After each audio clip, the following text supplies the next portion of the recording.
Hello, my beautiful ladies. Today I am on my back patio, so you're gonna hear background noise, but the weather is so nice this morning, and I am enjoying a cup of coffee and thought I would just sit and chat with you girls and share my experience about hair health and hair loss. And so the first time I had a gray hair, I was 28 years old. And I do believe that this was just due to overall stress with pushing through at university, also pushing through in my career. I wasn't getting really good consistent sleep at that time. And so my first gray hair popped up when I was 28.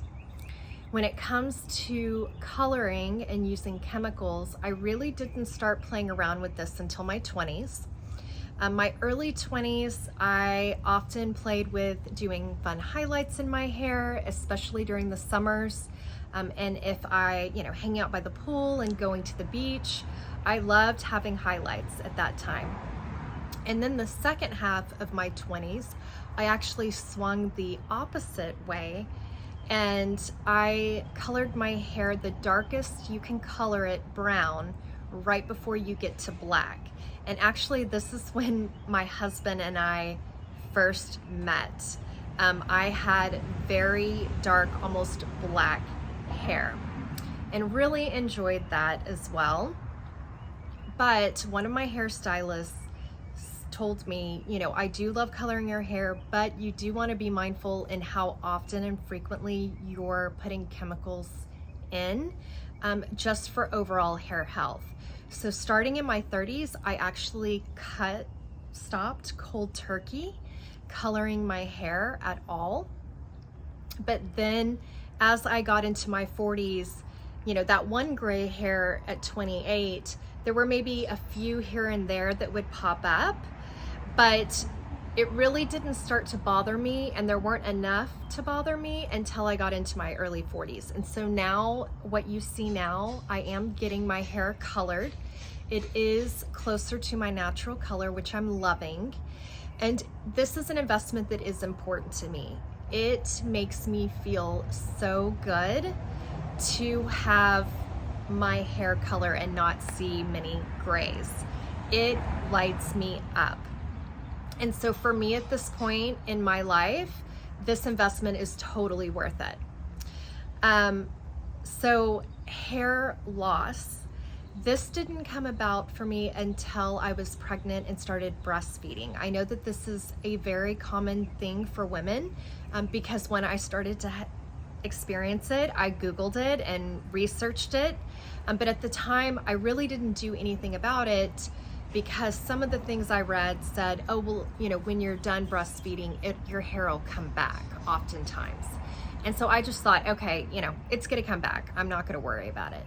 Well, a year went by, then 2 years went by, then 3 years went by, then 4 years went by. And all of a sudden, I really started to notice it. And it hit me, okay, this might not be coming back for me. And so this is very not easy to share, but we're women. And so being fully transparent here. So you can see, because when I share with my girlfriends, my hair loss, they look at me and say, oh, well, your hair looks amazing. What are you talking about? Well, luckily it's in places where I can hide it. And so you can see there's just this area here and here. I do have hairs attempting to grow in this area. It was, bare before, so I can see that there are hairs starting to grow and pop through. And then it's kind of a mirror image on the other side, which is kind of crazy. So you can see right here. And I have pictures of myself even when I was pregnant, and I did not have this. So this definitely happened while I was breastfeeding. And I'm sure it's, when your baby is, breastfeeding, they're taking the nutrients out of you at a faster pace than would normally be happening for you. And that's why it's important to keep up with your supplements, which I wasn't always consistent on, I'll be honest. So The other thing that happened is eyebrow hair loss. So I am using a eyebrow gel now, because again, I kept trying to go the natural route and it'll come back. And then I was like, okay, I'm not feeling beautiful for myself. Forget about what anybody else thinks. This is just what I think and how it made me feel. So I found an eyebrow gel that I'm using in the meantime. So what are the treatments, or what am I doing to try to promote hair growth, and what have I found so far in my research? And I'm going to share these with you, and if you have any additional ideas or things that have worked for you, please leave them in the comments. I am completely open at this point to any and all types of treatment. And I think it would be wonderful for the women in our community, because I'm sure I'm not the only one, to have a great resource of things to try if you are experiencing this. So here's what I'm doing. So as far as supplements go, I'm taking daily supplements. So number one is a hair supplement that I found through a functional medicine doctor. 2 is biotin. It's said to promote nail and hair growth. I found number 3 is apple cider vinegar. Number 4 is castor oil. Yes? Sorry. I'm recording. No. Are you ready to go? I'm almost ready. Yeah. Okay. Okay. So number 3 is apple cider vinegar. Number 4 is castor oil. Now, I found treatments where you can do these separately, but I actually found a shampoo and a conditioner that have these in it. So that is bonus for me. One less thing for me to do as a woman, as a mother, as a wife, as a daughter, as a sister. I already have enough things on my plate. So if I can already have things in the products I'm using every day, I'm all in. So number 5 is an Indian scalp oil that I found on Amazon. It has different oils like frankincense, sesame oil, coconut oil, eucalyptus, basil. So there's a whole lot of really good types of oil in this one product already pre-mixed.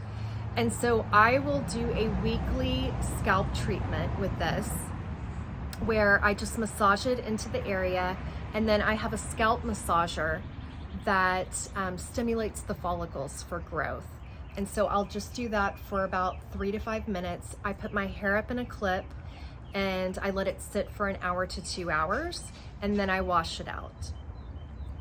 So the 6th thing I do is rice water. So this is a treatment that comes from African, villages in Africa, villages in Asia, areas where there are women that have just beautiful, beautiful hair. Yes, somebody told me, yeah, but that could be genetics. But I would like to think if it's something that they're using and they have beautiful hair, I'm gonna give it a try.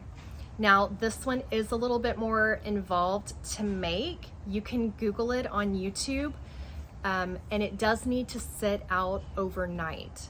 So because this one's a little bit more effort and I'm trying to find ways to make it fun and easy, I do this treatment maybe every 3 to 4 months. So these are the 6 ways that I am trying to get my hair health back. Again, this is kind of the last piece of the puzzle for my health journey. My first one was healing my gut health. Second was healing my eyes, because I work a lot in front of a computer. And for many of us who are high achievers and work many hours, there's something called empty field myopia that is starting to come about in the general population now because of our new lifestyle. So if you haven't seen those videos, check them out. I'll link them in the description box below. And thank you for sitting and chatting with me. I hope this was helpful for you if you're experiencing